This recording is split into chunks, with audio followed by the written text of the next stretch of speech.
Into Into the next next life life with with Drew Drew and and me.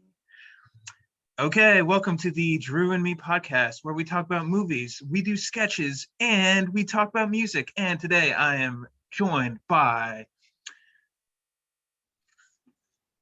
Philadelphia and Maryland comedian Brandon Gorin.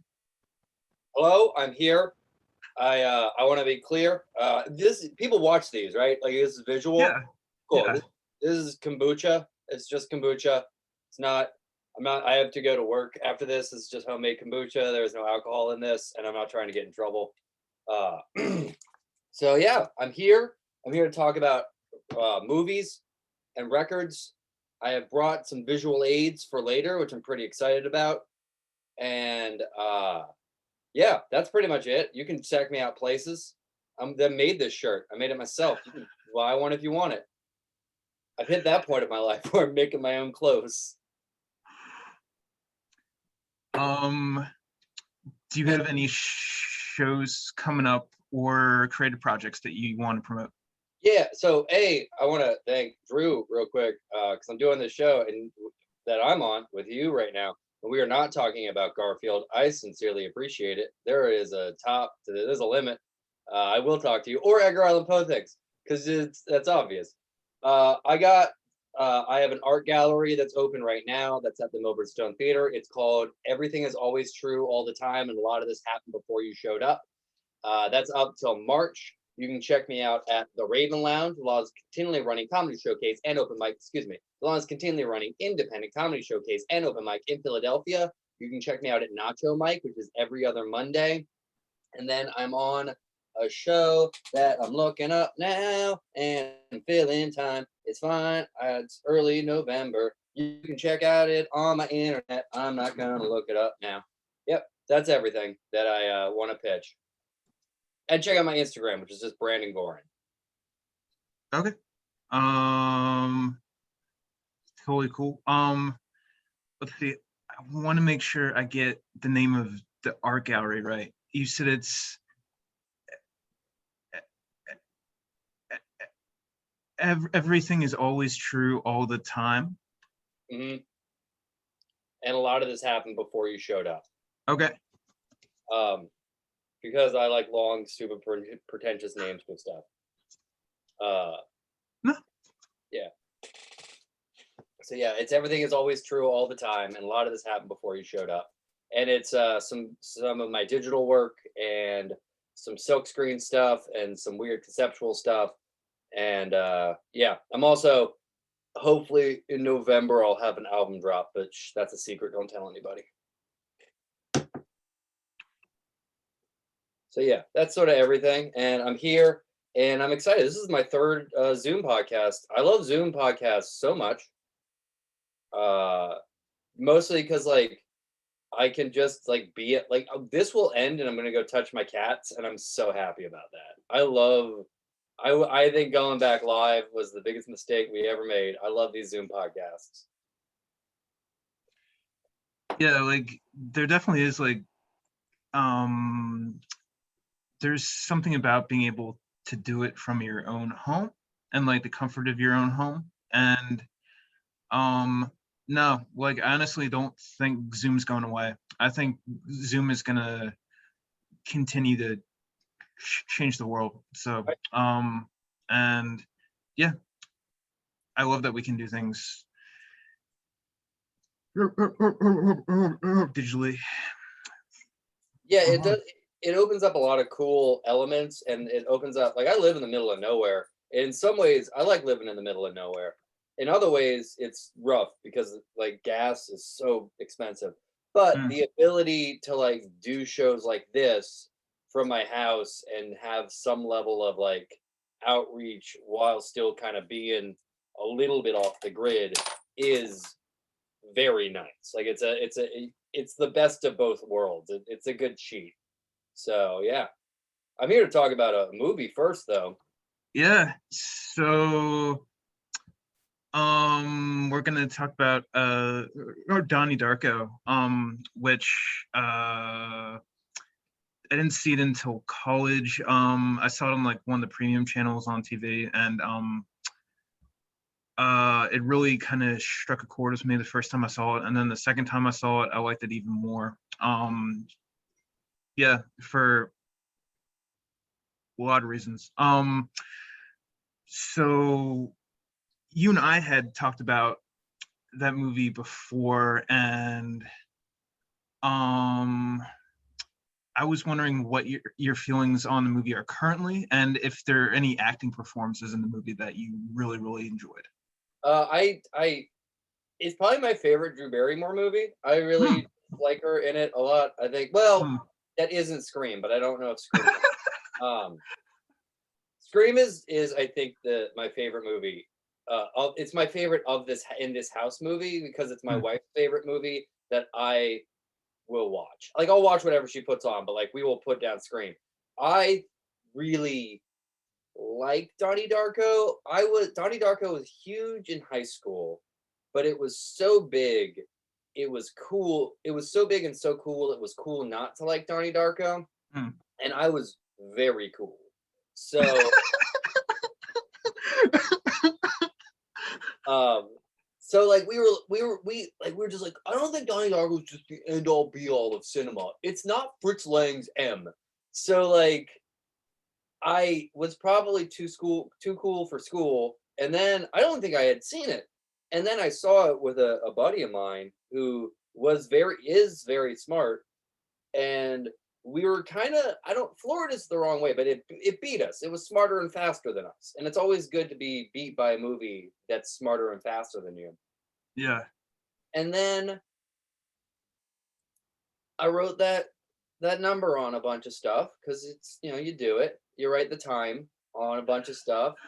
And then I really liked the movie.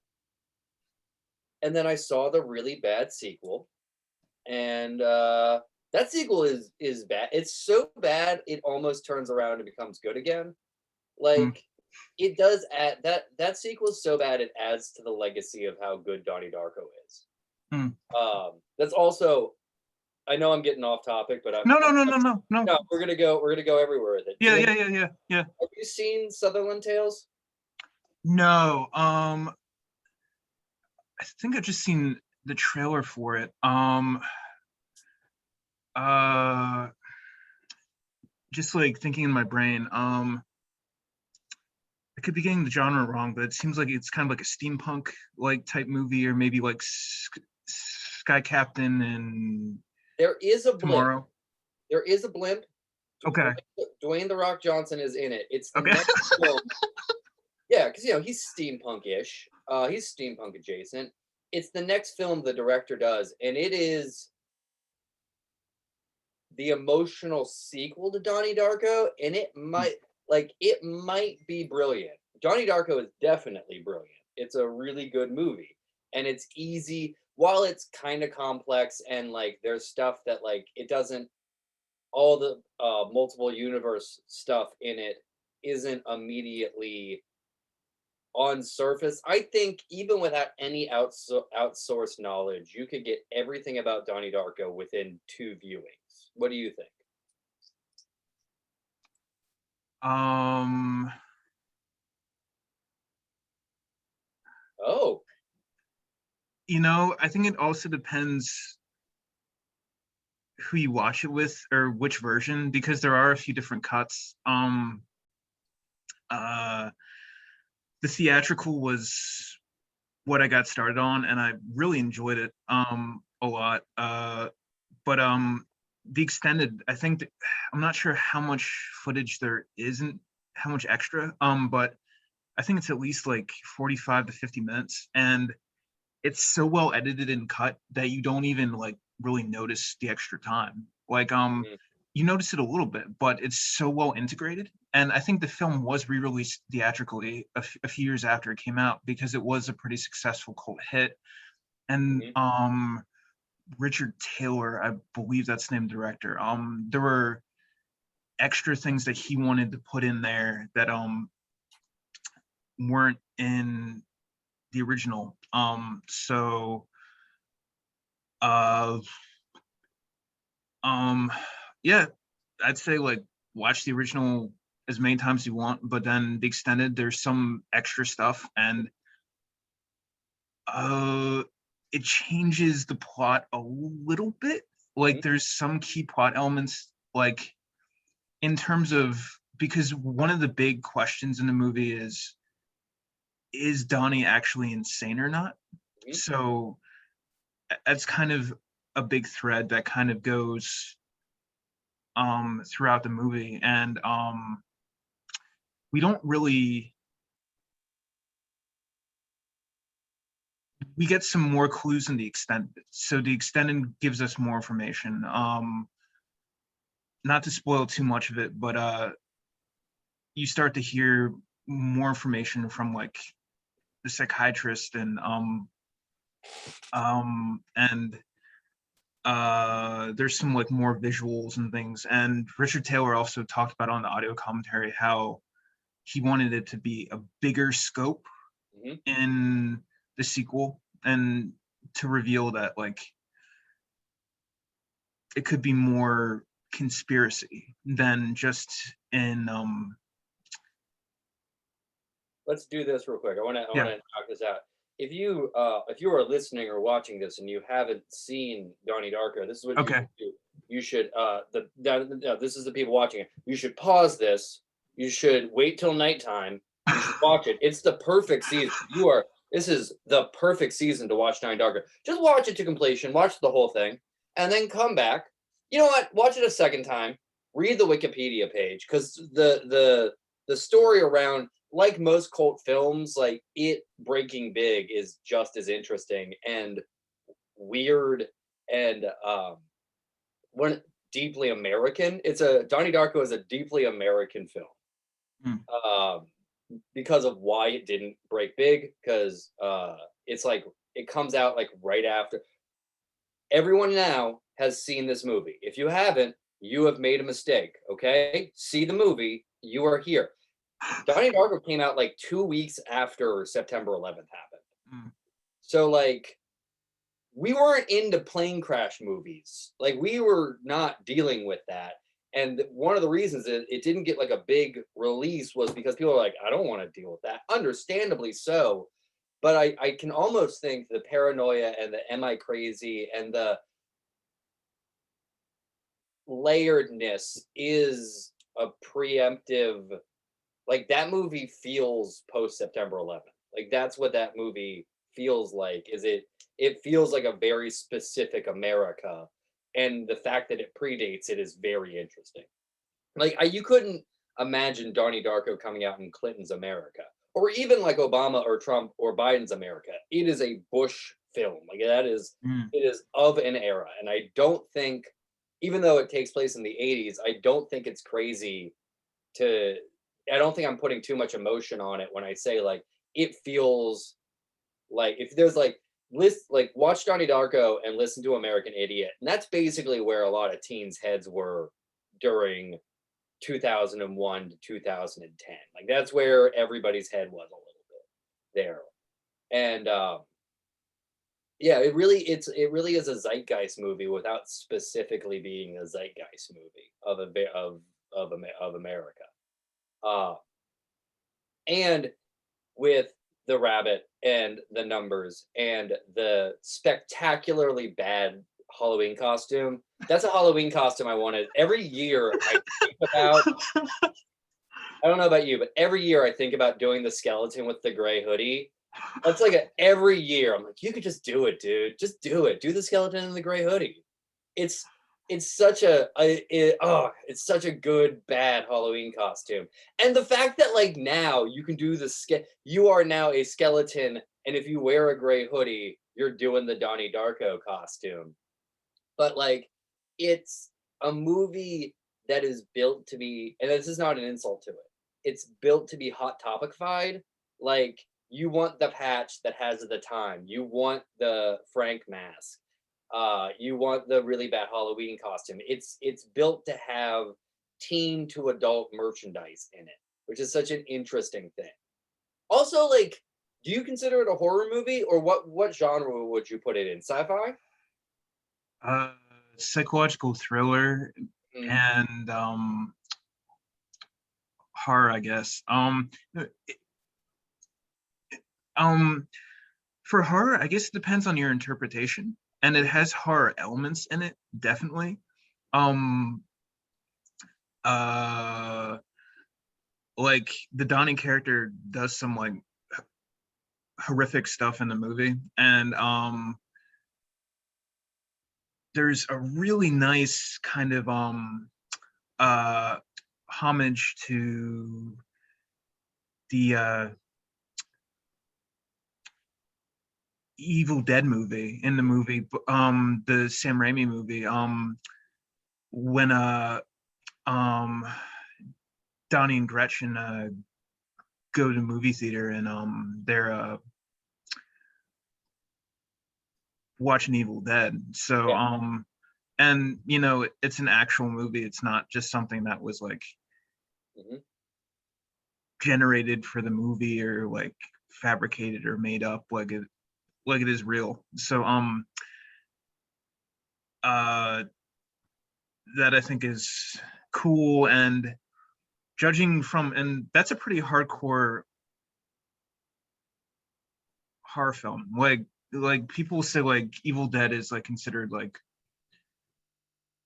of course there's like specific subsets of horror, but so like that's in there, and then he does stuff, but uh the thing I really like about Donnie Darko though is it has horror elements in it, but it is kind of more psychological, and it is a very stomachable movie. Like there's some parts that might make you uncomfortable, but it's kind of um I there's no feel big, yeah. I What were feel you gonna like say? it's a movie that my mom wouldn't like because she wouldn't understand it, not because it would be too gruesome. Like she would just be, I don't get it. And also I feel that Donnie Darko is sort of like, especially for the psychological, emotional horror thing, it's about as close as you can get to David Lynch and Lynchian without crossing the line to actually being David Lynch and Lynchian. Like it's not pulling from David Lynch's David Lynch's playbook, but it's in the same, like if you watch this and Mulholland Drive like next to each other, you could see the same that it's funny because both those films, not Mulholland Drive, Blue Velvet. If you watch this in Blue Velvet and then wrote an essay for your freshman uh, film class about how both of these are a reaction to Reagan's America, you would get a B+ on that paper. Like that's there is a lot of vibe between the two that you can pull from. Hmm. Um,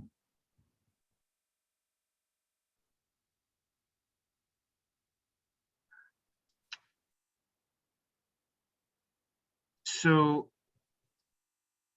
kind of in what ways do you see it connecting to Mulholland Drive specifically? Not Mulholland Drive. I misspoke. I meant Oh, Blue Velvet. Blue Velvet is the one gotcha. because Mulholland Drive is very much about LA, but in Blue Velvet is about the seedy underbelly of the American suburbs. That's what it's.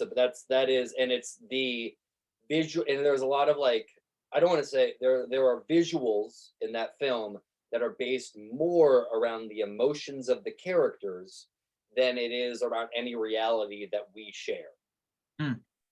That description I just gave of Mulholland Drive is the same description as Donnie Darko. Like Donnie Darko is an exploration of the underbelly of the American suburb, use that is more emotion, that has more symbolic meaning in certain things than any logic in and of itself.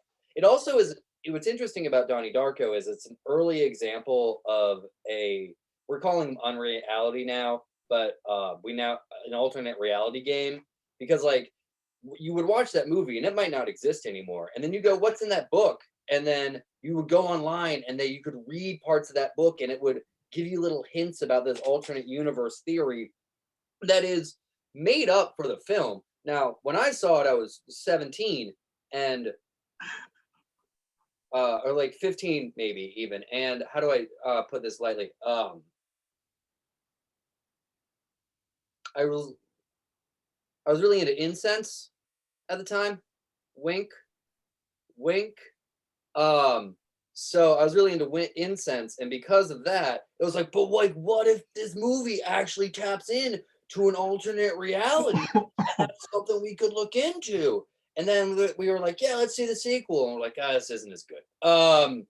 So yeah, I think that's the compare and contrast. So they're both exploring the underbelly, and I don't want to say that either of those movies don't make sense, because they do make sense. And I think it's a movie that not all films do this. I'm not saying anything bad about Marvel, but I feel like if you sat down for a Marvel movie, most Marvel movies, and whipped out your phone and you texted the whole time and only kind of sort of watched, you would know Captain America through the shield. Now it might pay off more if you pay closer attention, but if you are not glued to the screen of Donnie Darko, you're not gonna get it. Like it's a movie that demands your attention for it to work. And if you are doing a passive viewing of it, it is not gonna work out for you. I also think it's interesting that both of us didn't see it on the big screen. It was Yeah. it was very much like, it is a cult film, and like, it's interesting. When you think of Donnie Darko, I think of like, it's on DVD. It's on a standard definition DVD in my mind.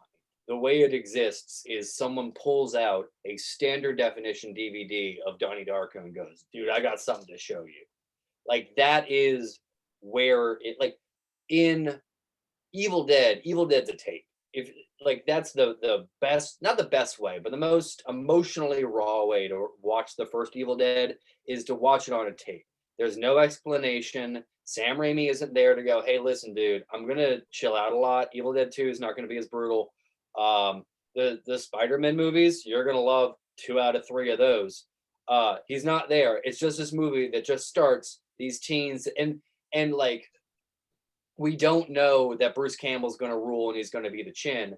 He's just this dude named Ash, and they go to this camp and it doesn't make sense, and it beats you up for an hour and a half, and then you go, that was bloody and gory, and what, that was a lot.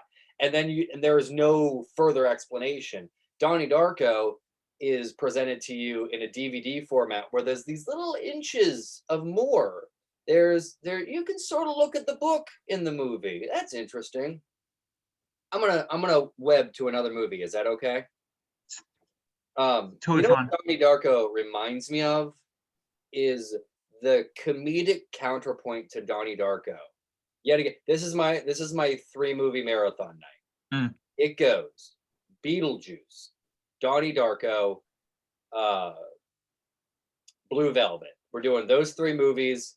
We're talking about them comparing, because what Beetlejuice does is like introduces like the book and the fact that the sandworms are for Saturn, has no interest in ever explaining anything to you.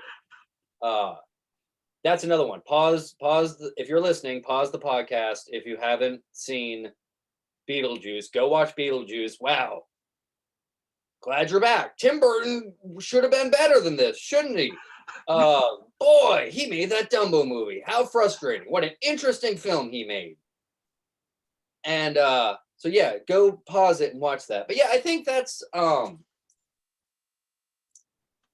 I just like everything about Donnie. I like everything about Donnie Darko right now. I love talking. It's also a movie that is equally, and not everything has this.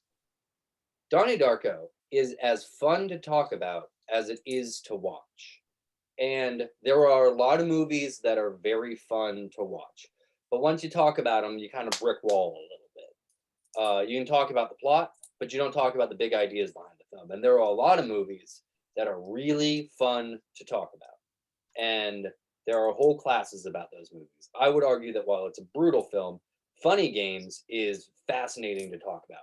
Holy Mountain is fascinating to talk about. I like Holy Mountain because it has very interesting visuals, but like you also have the feeling of like, wow, this is long. Donnie Darko is a deeply watchable movie while also being a deeply talkable movie.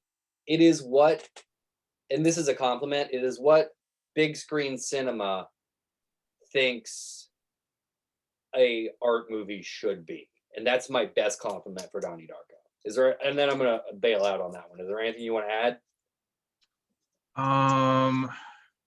Let's see. Mm, see.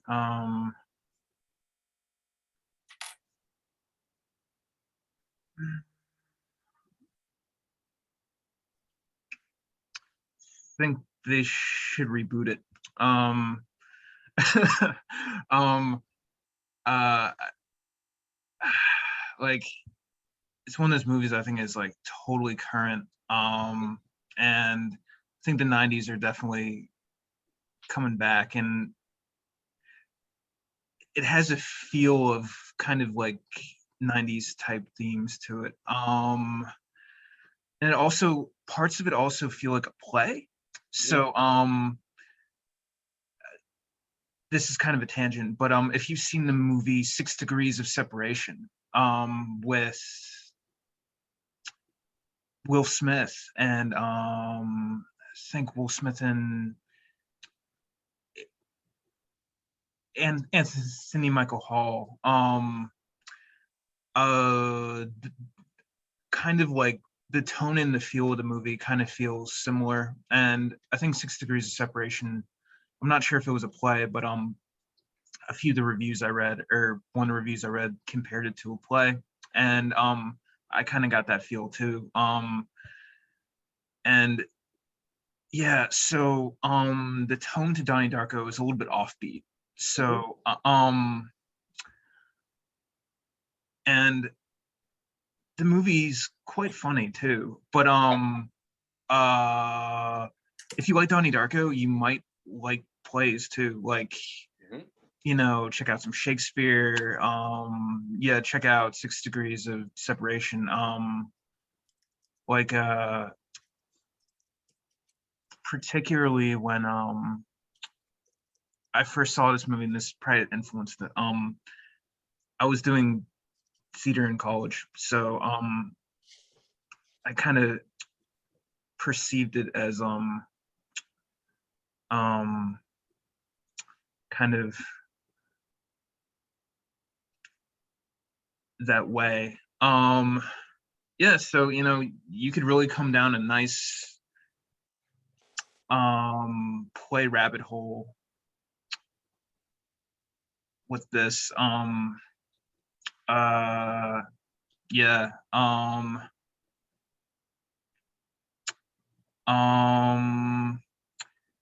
let's see. And talking about Beetlejuice,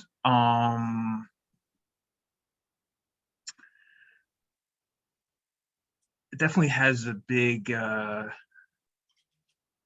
kind of dark stylistic Mhm. palette to it. And I know that Danny Elfman did a lot of the Tim Burton music. Did Mhm. Danny Elfman also do the score for Beetlejuice too? Yes, he did. I'm pretty sure Okay. he did. But yeah, that's a good connection because Danny Elfman is like very much of that vibe and of that like.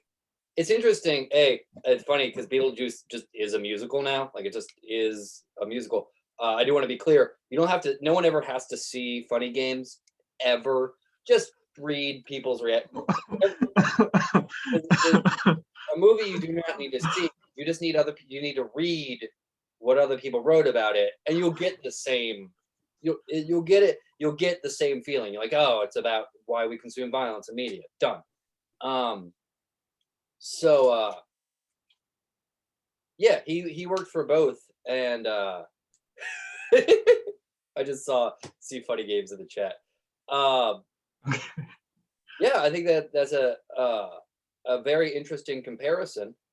And before we go too much further down this, I would like to share some music with you. Is that okay? That's totally fun, Brandon.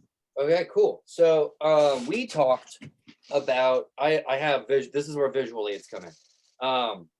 So do you know about lo-fi hip hop?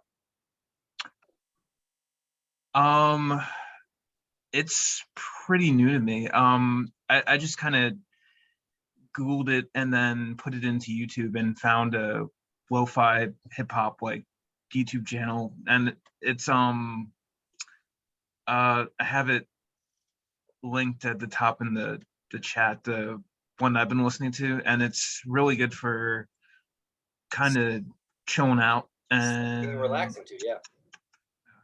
So you have Lo-Fi Girl, which is like the biggest. You found the Lo-Fi Girl, which is the biggest name in lo-fi music now. That biggest like curate like pulls it all in. And what you're watching right there, probably. I don't want to bring it up right now and cause a whole feedback thing, but they do a live radio, and it's just a live radio and a chat, so you can just kind of talk to people around the world about people studying while this music plays. And it used to be called Chilled Cow. Now it's called Lo-Fi Girl. But so Lo-Fi starts with Jay Dilla, and it also starts a little bit with Introducing by DJ Shadow. Those two folk introduce the Jay Dilla drums, which is that sound you hear when the drum is a little bit behind the beat, which is like the sound of lo-fi. Jay Dilla's stuff isn't, he passed away. Jay Dilla's stuff isn't lo-fi, it's what comes before lo-fi.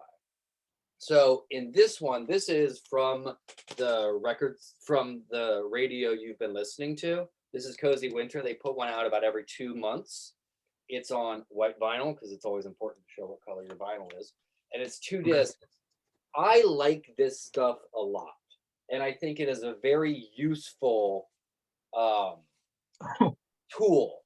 And it is good film music that you can just kind of put in and then just kind of vibe along with.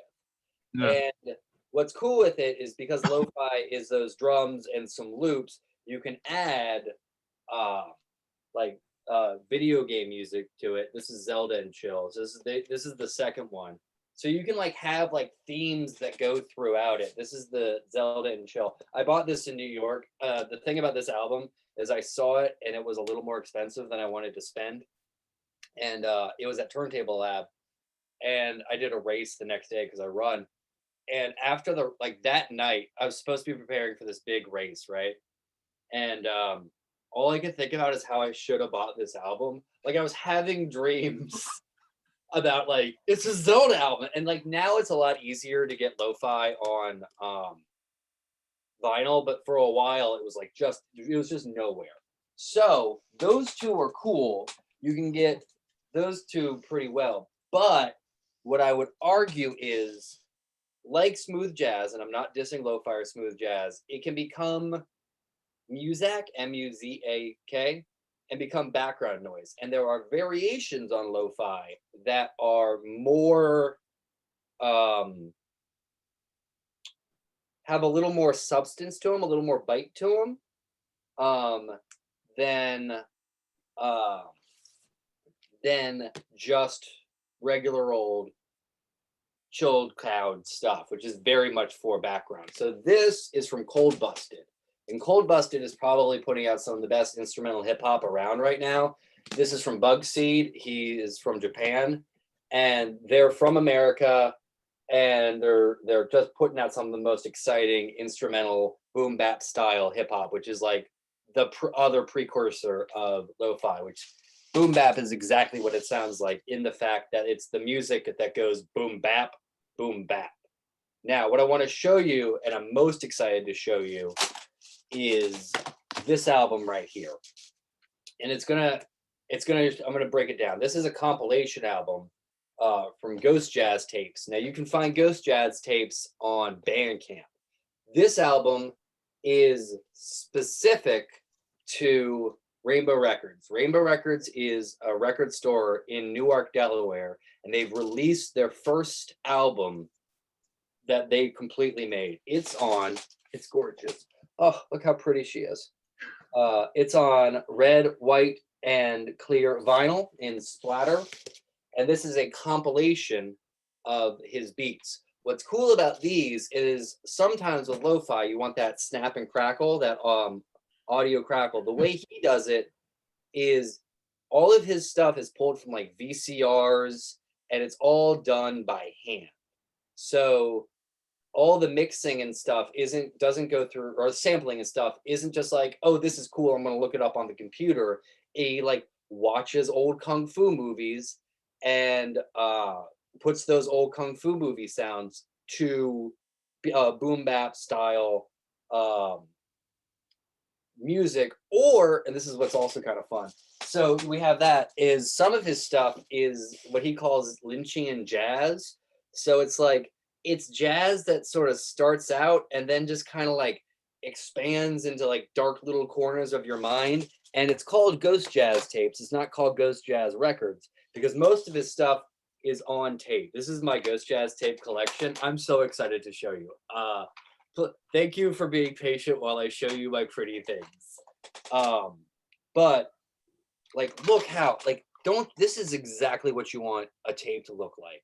This is this is from Ghost Jazz Tapes. It's called the Deadly Spider Fortress. It's on a black tape.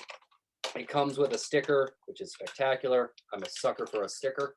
But these are what that album is made out of. But you can buy these also at Rainbow Records, and they're like $7. Some of them are 40 minutes, some of them are 60 minutes, some of them come with a book, so you can read a book. I don't have one of those, but you read the book and then you put the tape on, and the book is the soundtrack for, excuse me, the tape is the soundtrack for the book.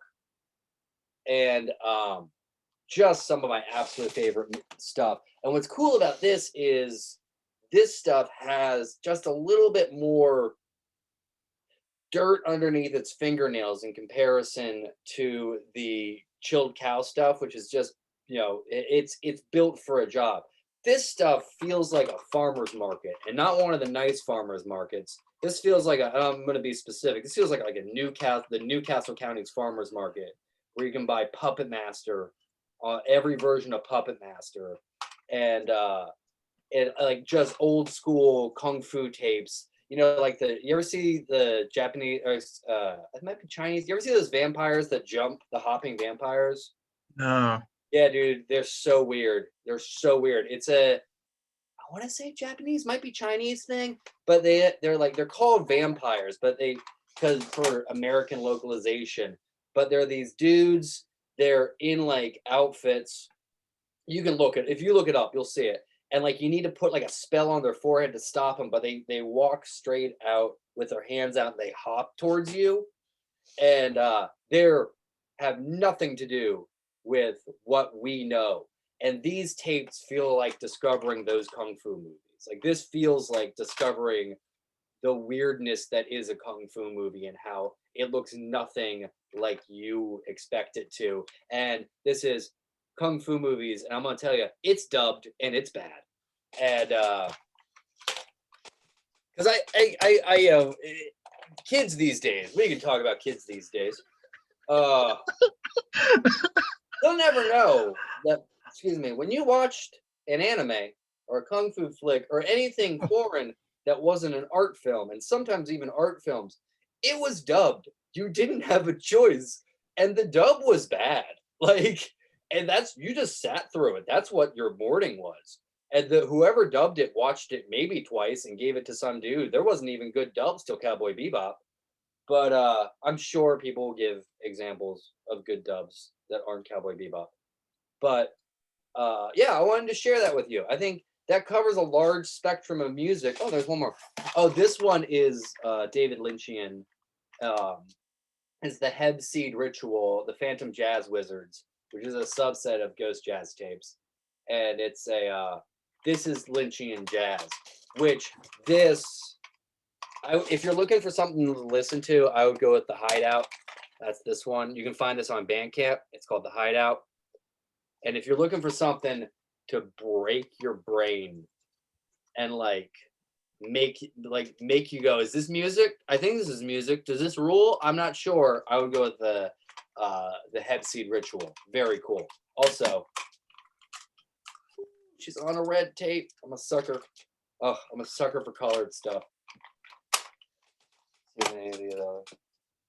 Yeah, everybody else is black and white. But yeah, that's sort of a major crash course in some lo-fi hip hop and sort of the directions you can go with. You can go in more of a grittier direction, and you can go in more of a smooth, jazzier direction. And both of them have a lot of good stuff to explore. Mm. Yeah. So, is there anything you'd like to add on that? Let's see.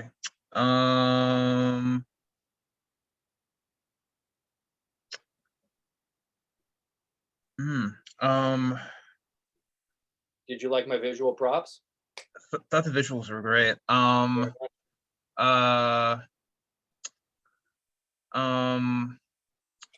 Records were great. I'm not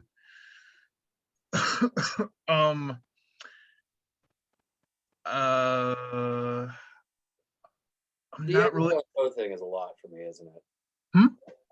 I look more like Edgar Allan Poe every day. Like, it's getting a lot, if we're being honest. Well, the thing is, like, do we even know what Edgar Allan Poe even looks like? Like, do we have actual pictures of him? Like, so those are actual photographs. Uh-oh. That's not good. You might have to restart. Hello. Move this. We're recording. Very frozen. Oh, there you go. You froze for a second there. Sorry, guys. Oh. I think you might have gotten to the Edgar Allan Poe secret that we're not supposed to know is we might not. I don't know when pictures were taken. You're back. Yeah, we can't talk. Apparently, we can't talk about the Edgar Allan Poe thing because you were censored heavy. Okay. Yeah, I don't know. Yeah.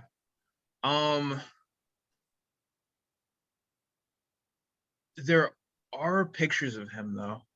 Yeah, but are they real? You know what? We're just gonna let it go because the second you brought it up, the stream has been going fine, and you brought it up and you started glitching out, and I'm like, oh, well, the government doesn't want us to know that. We gotta move on with our lives. That's the thing. You want to talk about the Lego Movie, my guy? Yeah. That'd be great. Heck yeah. I remember years ago at one of the open mics that we both used to go to in Center City at Medusa Lounge. You talked about how you were gonna see the Lego Movie, and it was kind of near to the Christmas season, and you were really excited about seeing the movie. Like, you just wanted to see it. So you saw it in the theater. I saw it in the theater too. I think I might have seen it twice. Visually just spectacular. So I guess the questions I'd have for you would be, do you think they should re-release the original in theaters in some capacity, like some movie houses? Like, do you think it still holds up in that capacity? And what qualities about the film did you really enjoy about it before? So there's a magic trick that the Lego Movie did, and while I think they should re-release it, here's the thing about the Lego Movie.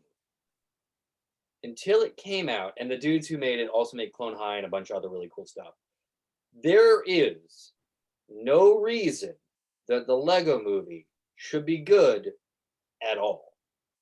It's a movie about Legos. And there was such, and you can check this, the podcasts were out, there was such cynicism about this Lego Movie that everyone walked into that theater the first time. I remember like walking into that theater being like, it's gonna be a mess. What a joyous time for it to be a mess, right? And then about the Everything is Awesome song is very charming. And suddenly it's very funny. And then it gets pretty emotional. And then it does yet again, pause the podcast, go watch the Lego Movie, come back. Yeah, when it went to live action, that was nuts. And the thing is, none of us knew this movie was going to be not only good, but really good. Like, it is one of the coolest moments that I think I had was when I realized about halfway through the Lego movie that I'm not watching this cynically. Because I watch a lot of movies, like I watched both escape room movies, and they are bad. The first one is fun bad, the second one's just bad bad. But like there is no, you laugh at, like we laugh at the idea of escape room being a movie. What a dumb idea. On paper, the Lego movie is equally as dumb. There is no through line in Legos. And like, I love Legos. I've built some Lego stuff. It is the cocaine of toys, in the fact that it is deeply addictive and way too expensive. You a Lego guy? You do some Legos? I did some Legos in my youth. Not a huge Lego person, more into Playmobil. Yeah, they have a movie too. That movie is bad. That's a bad movie. That's the thing. Is like there is a Playmobil movie. The Playmobil movie, it exists, and it's bad, as it should be, as God intends. The Battleship movie. Do you know what that movie is? I've heard of it. I think I've seen the trailer. I know that Liam Neeson plays the captain, and he's also in the Lego movie. So there's some crossover. Do you know what else it is? It's bad. It's real bad. And like it is, I think so. I was thinking about this of tie-ins, and I could be wrong, and you might be able to think of it. The next best tie-in movie to like a toy, it's got to be Clue. Maybe Transformers. Maybe like the Transformers. Or like I don't like those movies very much, but like they are movies, you know. Like there's something to them. But that has a TV show. There is no Lego TV show. But I think that the next best thing is Clue, and Clue runs on a lot of charm. Like Clue is the fact that it's so charming helps out a lot. Yeah. Do you know the thing about Clue? Have you seen Clue? I've seen the movie and I've played the game a lot, and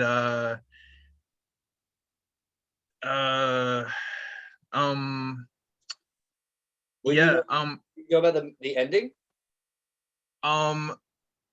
So yeah, I know that with Clue the movie, there's a few different endings. Like there's a few different ways it could go.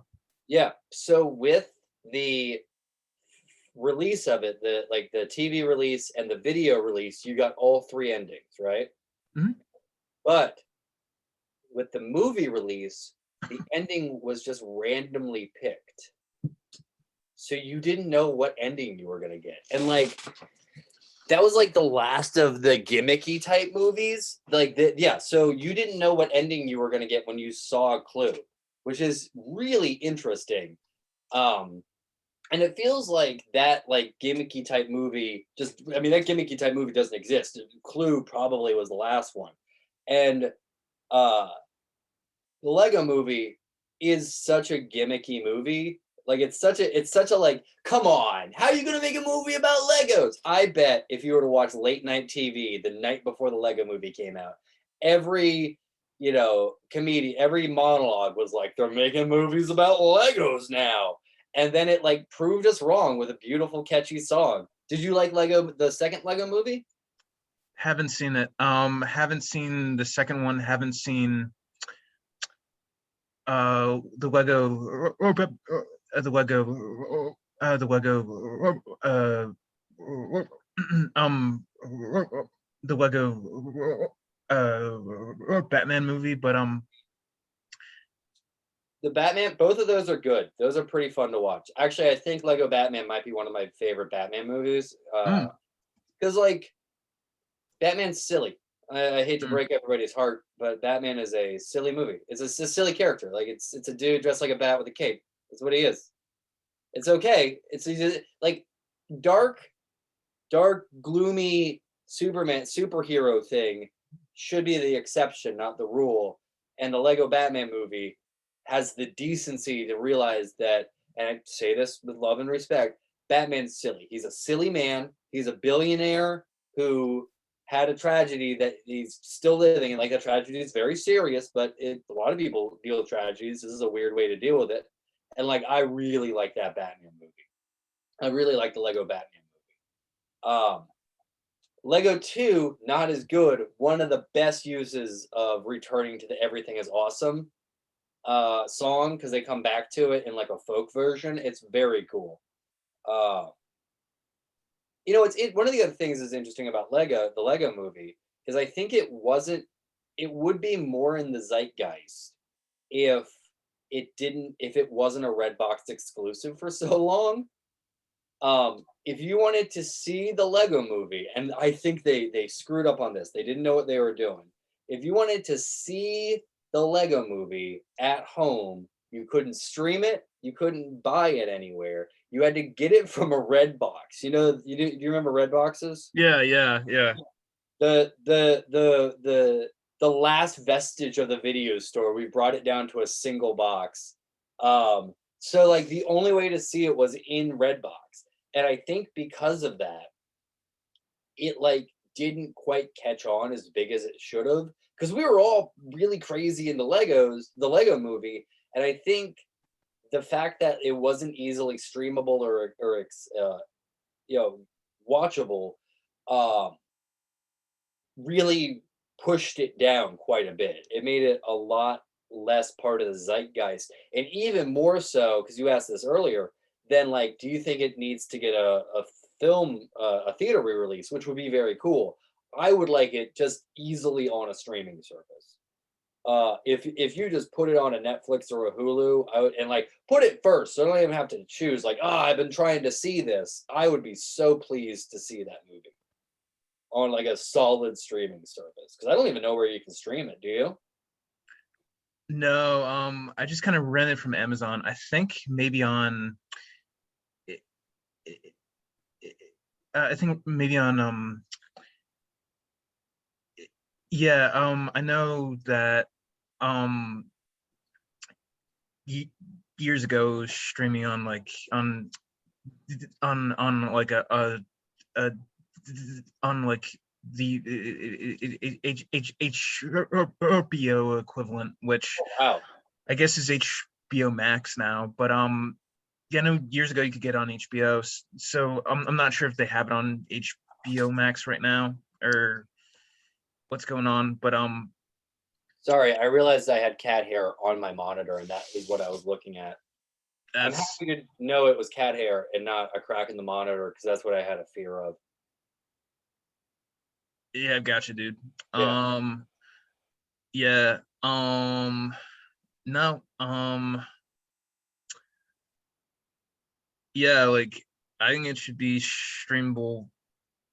Yeah, I want a good, easy, like uh, whoever wants to. If one of the big three, the Netflix, Hulu, I guess Disney. I don't know. I don't have Disney Plus, but like if that's a selling point for me. If you have a streaming service and you want to sell me a streaming service, tell me you have all the different Lego movies and maybe some of the old Lego TV shows too. The Bionicles. I didn't see that one. Did you? Not into that either. Yeah, I think we're both a little old for that one. Those things looked cool. I don't know what the heck was going on with them or what that backstory was. Those helmeted Bionicle things. I have no idea what the kids were doing, but they seemed to be having a lot of fun, and I was real proud of them for having a neat thing. Uh, Also, boy, good cop, bad cop being one cop. It's such a funny idea. What a good idea. And then he draws the face back on. God, so good. Huh. That movie is it's so much better than his. I know I keep coming back to it, but I just keep thinking about like, boy, it could have just phoned it in. They could have made Playmobil a movie. They did make Playmobil a movie, and they phoned that one in. But boy, the people who made the Lego movie, they made Cloudy with a Chance of Meatballs too. It's Mm. the same team, and like, God, their attention to detail and care, and all the different. Oh, it's top tier film. If I put it in my film, if I'm doing a marathon of movies based on toys, I'm doing that one to open. I'm doing Clue after that, and then we're gonna do that 1989 Transformers animated series to tie it. We're not doing the live action Transformers. I want to be very clear. We're ending with a cartoon because I want it to be clear that we get that we're talking about toys at the end. So yeah, those are 2 solid nights worth of movies. Yeah.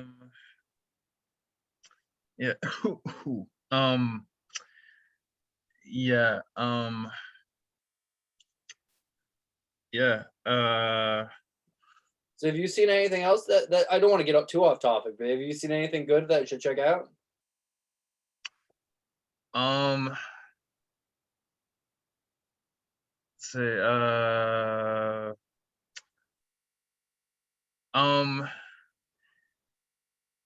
Still along the lines of cartoons, if you watch the Beast Wars cartoon, Secret Transformers TV show. yeah. Yeah, and something that was so interesting about that was the animation style, and it was very very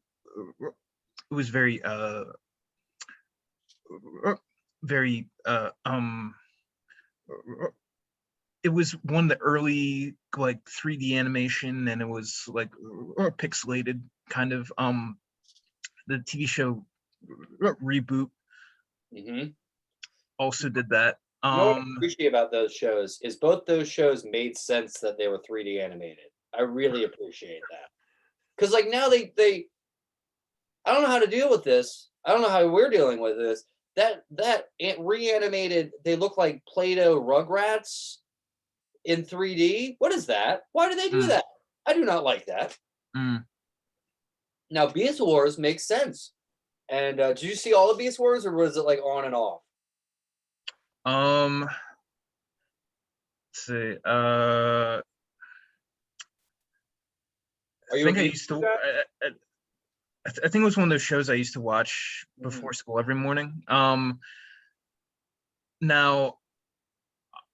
I'm not sure if can find it like are there any cool ways to like stream Beast Wars now or watch it? Like, is it on YouTube or something? Or I bet, because it's not very well known, I bet you could find it on YouTube. I bet that's a YouTube one that you could find. That's one, like, you know what it is on YouTube that I'm a nerd for? It's 3-hour blocks of Saturday morning cartoons, completely unedited.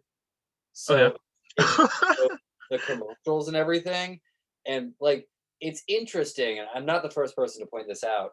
How like commercials in the moment are an annoyance. They're a fly, but because they catch like where like the world is at, like watching old commercials, you'll have more of a nostalgic pop than for so much stuff.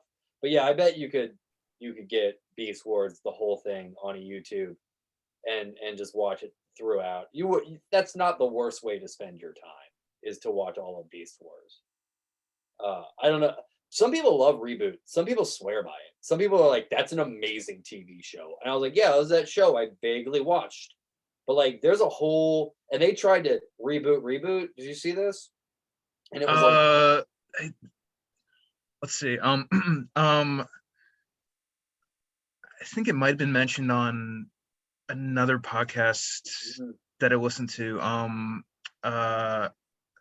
Yeah, I think it might have been mentioned on the I think on the Rotten Tomatoes podcast they talk about Reboot. I'm not sure if or they mentioned it in passing in one of the episodes. I'm not sure if they talked about the reboot though. Man, the reboot might be my favorite thing for this podcast. You know, the reboot. Apparently it has like big sections of live action, so I'm like, oh, you can keep that. Oh no, that sounds terrible. Why would you do that? Why would you do that? Reboot. I hope they reboot it one more time after that, so it can be the reboot, and then they do like a bootleg of it, so it's the reboot bootleg. So yeah, that is an excellent example of like just like a nostalgia pop for me is those two. And the Lego movie, because I was a Lego kid, also major nostalgia pop. And it's they did such a smart job of doing the big discussion that is around Legos and making that basically the story, which is do you Mm, follow the book, which is honestly a great deal of fun and treat it like a model, or is it a thing that changes and changes forever? And when you're young, it's a thing that changes and changes forever. And then when you're older, it's a thing I worked hard on making this ship in a bottle. Do not change it, please.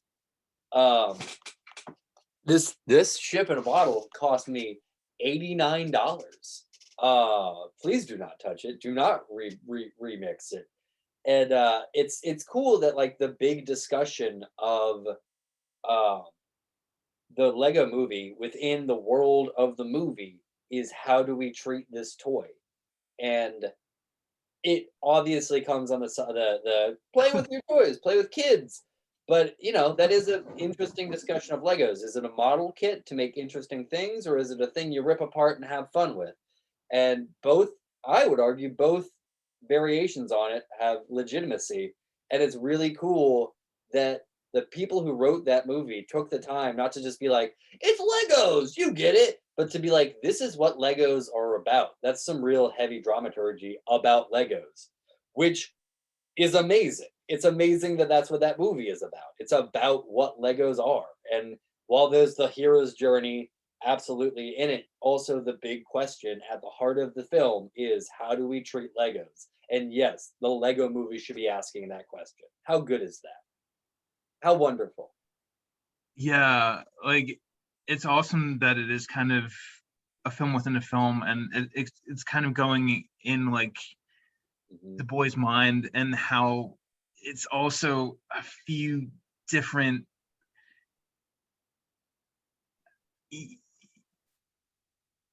there's so much pop cultural stuff in there. There's so much like superhero stuff. Then there's Star Wars stuff in there. There's superhero stuff. So, you know, really like if you're into modern pop culture, there's like great stuff in there. And then there's even like live action mixed in, which Mhm.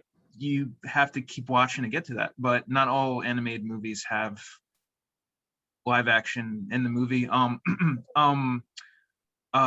if I think about a movie that came out recently that does it, would be Space Jam. In Space Jam 2, you get to see the animation combined with live action, which I think is really smart and really clever and really compelling, and it gives your eyes something else to look at rather than just animation or just live action. You get to look at both. So So I cannot prove this, but I believe Space Jam 2 exists at least partially because of me. I will explain. So one of the things I work at a theater, and when you work at a theater, it's a lot of long hours with just the same people over and over again. And I love it. It's been my gig forever. But you just weird stuff becomes a thing you do. So what me and a buddy, Tyler Bristow, I'll say his name here, decided to do is whenever we were out in public, we would very loudly talk about how this was years ago, how there are plans about a movie called Space Jam 2 being made and how LeBron James was going to make it. And we would force that movie into existence just by people would like overhear us and be like, did you hear that Space Jam 2 is getting made? LeBron James is going to be in it. And then people would hear that and then they would go, I heard a dude talk about how Space Jam 2 is going to be a movie and LeBron James is going to be in it. Now we did this for years. And what we would do, is we would to bother our boss at the time, we would write Space Jam 2 on things, and then we would take it to him, and then we would go, hey, check this out. I need you to look at this. This is like a viral marketing thing for Space Jam 2. We would just keep showing him the word Space Jam 2. It was a very stupid thing. But our goal was to make Space Jam 2 happen. You know what happened? Space Jam 2. We made Space Jam 2 happen. I'm the man who made if you liked Space Jam 2, I want you to know it's because of me. I put it out in the universe for years and years. Me and Tyler Bristow would go to the movie theater and be like, "You hear the new news? Space Jam 2 is a thing." And then out of nowhere, boom, Space Jam 2. You're welcome. Also, for some reason, we would go, "Let me tell you about Space Jam 2."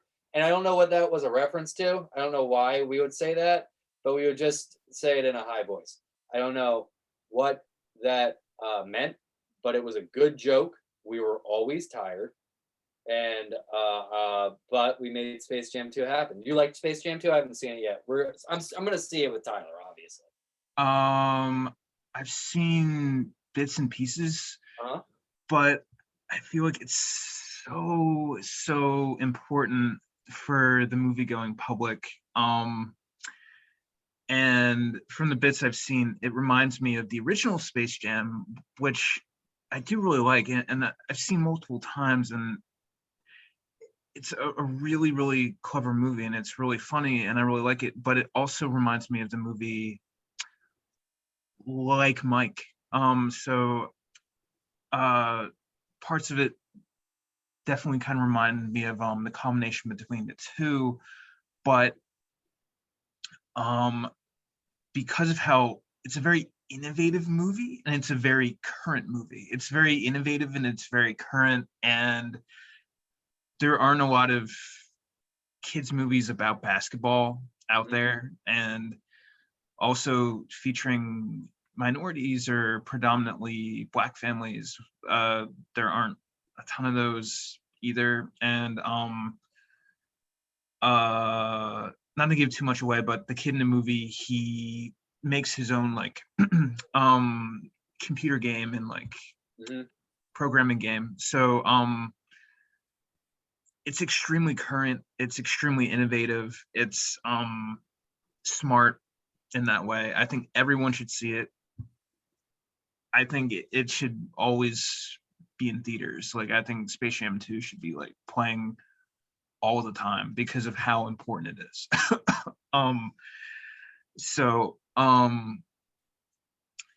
Haven't seen the whole thing. I may at some point, but no. I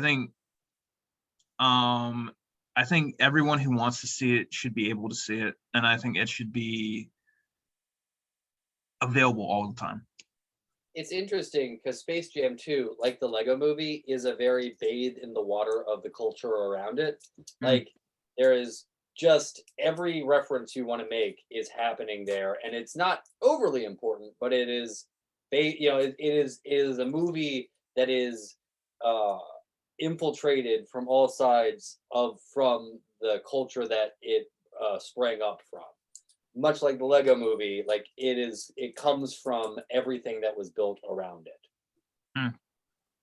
Yeah, I think it was these two films and the addition of lo-fi hip hop. I think they were really nice picks. I think they, yet again, fun double feature. You open with Lego movie. Listen, if you went to a drive-in and they were showing Lego movie and Donnie Darko, that's a good drive-in experience. That's a solid. Have you done a drive-in? No, I've actually never been to a drive-in theater before.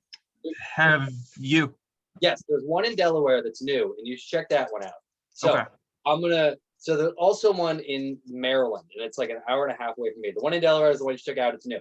The one in Maryland, it's called Benji's, and I love Benji's, but it's also run by like this old man who I don't know if his name is Benji, but me and my wife call him Mr. Benji, and he will give, like, before the show, he'll give like 15-minute talks over your radio about how he's like arguing with the local like gas station, how they need to turn off their lights, and like it's just this dude who has been given a platform who shouldn't really have a platform, and will just monologue forever before you're trying to watch the Sonic movie. Like, that really, we went and saw the Sonic movie, which is a fun movie, but he did 10 minutes about how he was arguing with the gas station next door and how they need to turn off their lights. And you're just like, dude, I'm just trying to see a Sonic movie. I love it there. It's covered in signs. Everyone is surly and mean. It is a primo, like it's the best bad experience. I don't know if that can be clear, but just one of those like, I'm not like all these signs and they're going through your car and like it's so trippy and heady to just try to see a movie. And the one in Delaware is, I don't want to say more laid back. That's not. They're more vibing. They're vibing more. But if you want like a if you want an experience that you will talk about for the rest of your life, go to Benji's because it's gonna be it's gonna be heavy. The Delaware one, you're going to have a lovely time. The Benji's one, that dude is here to fight and he's going to tell you his opinions on some things, and it is spectacular. Yeah, yeah. I'm gonna. That's. I got to get going to work in a little bit. Yep. Is there anything we need to do to sign off before I go? Let's see. Is there another song? No, I think we're good. So, yeah, this has been fun. This has been the Dream Me podcast. Brandon, thank you very much for being a guest on the show. Yeah, Drew, thank you so much for having me on. It was an absolute pleasure. It was really fun. I had a lot of fun. I'm sorry I have to duck out when I got to duck out, but this magic show isn't going to work itself. And it is an absolute pleasure to be here. Check out these things. Check out Drew. Check me out. You were great. Thank you very much, dude. Oh, and thank you so much for being on. Hey, I'm a wrestling dude. You want a two sweet? Now bring it in. Make a touch. Make a touch. Oh, great. All right. Yeah. So check out Brandon's art gallery. Everything is always true all the time, and a lot. This happened before you showed up. This keeps going, man. Okay.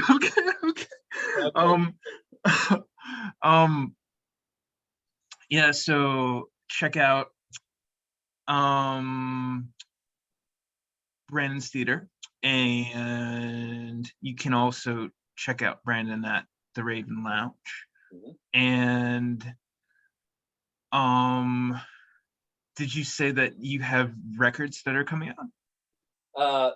So keep yeah, shh, that's a secret. I am working on a project. I'm working on a musical project. It is about halfway done. I'm doing the visual element of it. I'm just kind of putting it out in the universe to let people know this is happening. It's going to be cool. I don't know exactly what it's going to be at the end, but if you follow me, keep your ear to the ground. It's going to be some cool stuff. And you can also, if you see me, you can buy these T-shirts that say "Psy," which I made, or Garfield T-shirts. We did it. We brought up Garfield. Or I also have some Grateful Dead T-shirts and some really cool stickers. Next time Drew, if we see each other, remind me to give you some stickers. And yeah. So if you, that's sort of everything. Cool. Yeah. Oh, and Nacho Mike. Did I say Nacho Mike? No. Oh, Nacho Mike. It's at Punchline every other Monday. Sometimes sort of like 6, so you can get home at a decent time. Very cool. Okay. Brandon, again, thank you for being on the show. And this has been Drew and me. Thank you guys for checking out the show. When's this come out? Not sure yet. Okay, just let me know and I'll pick it up. Okay. Cool. That sounds good, man. Cool.